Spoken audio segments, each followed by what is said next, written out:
जय हो सूर्य भगवान की। आज रविवार के दिन सुनिए सूर्य नारायण की दो पौराणिक कथाएं। तो चलिए वीडियो शुरू करते हैं। दोस्तों, अगर आपको हमारी वीडियो अच्छी लगी हो तो लाइक शेयर और सब्सक्राइब करना ना भूलें और कमेंट बॉक्स में जय हो सूर्य देव अवश्य लिखें। तो चलिए वीडियो शुरू करते हैं। सूर्य भगवान रोज उठते और जग में प्रकाश देने चले जाते। एक दिन भगवान को लगा कि राणा देव सूखती चली जा रही है, तो राणा देव से पूछा कि तुम्हारे मन में क्या है। राणा देव बोली, मेरे मन में खीर खांड के भोजन की इच्छा है। भगवान बोले, मांगा भी तो क्या मांगा, ये तो हम रोज ही खाते हैं। राणा दे बोली, भगवान आप खीर खांड के भोजन जीमते हो, मैं तो खट्टी रब जीमती हूँ। भगवान बोले, राणा दे तुम झूठ बोलते हो, एक जैसा भोजन मेरी माँ हमको देती है। राणा दे बोली, सुबह आप मेरी थाली लेना, मुझे आपकी थाली देना। दूसरे दिन जीमते समय भगवान ने पानी के गिलास को टक्कर देकर गिरा दिया। माता जी बोली, तुम मत उठो, मैं दूसरा गिलास भर देती हूँ। माता जी गई, इतने में भगवान ने थालियां बदल ली। राणा दी ने तो जल्दी खीर खांड के भोजन कर लिए, पर सूर्य भगवान को खट्टी राब भाई नहीं और थाली पर ही बैठे रहे। माता जी बोली, आज इतनी देर क्यों लगी। भगवान बोले, आज तो खीर खांड खट्टी लग रही है। माता जी बोले, राणा दे की थाली आपने क्यों ली। भगवान कहने लगे, माँ अपने ही घर में आप दो जने और जिसमें भी आप दो भात बना रहे हो, मैं नियम पालन वाला और मेरे ही घर में ऐसा होता है तो दुनिया में क्या होता होगा। घर में सबका खाना एक जैसा बनाओ। वहां से वो कुमार के घर गए और बोले, दो पेट की हांडी किस कुमार ने बनाई। रतन कुमार को लगा कि आज तो भगवान आए हैं। मां जी तो 1 टका देती थी, ये 2 टका देंगे। और कुम्हार बोला कि मैंने बनाई।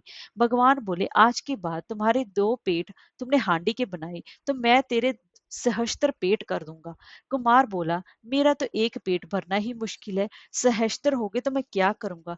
तो मैं अब से 2 पेट की हांडी कभी नहीं बनाऊंगा। तो इस तरह सूर्य भगवान ने इस 2 पेट की हांडी की विवथा उसको समाप्त किया। अब मैं आपको दूसरी पुरानी कथा श्रवण करवा रही हूँ। एक बार की बात है कि समुद्र देवता विषादग्रस्त हुए। सूर्य होकर सूर्य देव से प्रश्न किया, हे रत्नाकर आपकी ये दशा कैसे हुई। सूर्यदेव ने प्रश्न किया समुद्र देवता से कि आपकी ये दशा ऐसी क्यों है।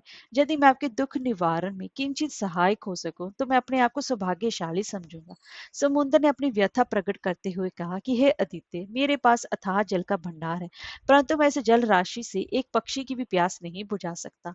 मैं लोक कल्याण हेतु जल का उपयोग करने में असमर्थ हूँ। बस इसी पीड़ा से मैं अत्यधिक व्यथित रहता हूँ।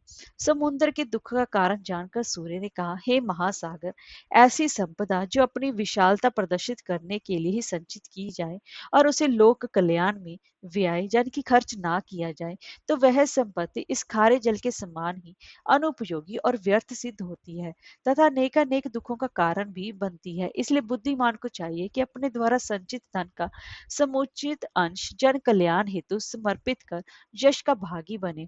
समुद्र ने शंका प्रकट की, परंतु मित्र, मैं इस खारे पानी को किस प्रकार उपयोगी और हितकर बना सकता हूँ। आदित्य, यदि आप कुछ उपाय करें तो मैं भी परमार्थ करके अपने आप को कृतकृत्य समझूंगा। सूर्य ने कहा, मैं अपनी तेज ऊष्मा से महान जल राशि का कुछ अंश वाष्पित कर दूंगा। यह वाष्प समूह ऊपर उठकर घटाओं के रूप में परिवर्तित हो जाएंगे। वायु के वेग से ये घटाएं सुदूर क्षेत्र में भिन्न भिन्न स्थलों में वर्षा करके धरती और समस्त प्राणियों को तृप्त करेंगे। तुरंत ही दोनों ने मिलकर पवन देव को इस योजना की जानकारी देकर सहयोग के लिए प्रार्थना की। वह सहर्ष इस पुनीत कार्य में सहयोग देने के लिए तैयार हो गया। फिर क्या था, सूर्य ने प्रचंड गर्मी से सूर्य के जल को वाष्पित करना शुरू कर दिया। वाष्प से निर्मित काली घनी घटनाओं को वायु ने तीव्र गति से विभिन्न दिशाओं की ओर पहुंचाया। रिमझिम बारिश से प्यासी धरा की तृषा शांत हो गई। पृथ्वीवासी सभी प्राणी प्रसन्न हो गए। अनेकानेक जीव जंतु अपनी मधुर आवाज से हर्ष युक्त कोलाहल करने लगे। वास्तव में ये कोलाहल मात्र ना होकर अपने जल प्रदाता के निर्मित कृतज्ञता प्रदान करना और उसका यशगान करना था। नव अंकुरित पौधों से सारी वसुधा हरी भरी हो गई और शुष्क सरोवर भी जल से परिपूर्ण हो गए। नदियां पर्याप्त जल समूह संपदा से उफरने लगी और अपनी कृतज्ञता ज्ञापित करने के लिए तीव्र गति से दौड़ पड़ी। महान पुरुष परोपकारी समुद्र की ओर। मार्ग में तालाबों, झरनों और छोटी नदी नालों ने भी समुद्र के लिए जल दान किया और उसकी प्रशंसा की। बड़ी नदियां एकत्रित जल लेकर चल पड़ी। मीठी जल राशि का विशाल भंडार ले जाकर नदियों ने परोपकारी सागर को सर्वस्व समर्पित कर दिया। मीठे जल से संतृप्त उस महासागर को तब कितना संतोष और शांति मिली, ये उसके सिवा और कौन जा सकता है। सूरज ने देखा कि समुद्र के जल स्तर में रत्ती भर की कमी नहीं आई थी और ना ही स्वयं के तेज में। इस कार्य में सहयोगी हवा भी सौंधी महक से सुरभित हो गई थी। जय हो सूर्य देव भगवान की।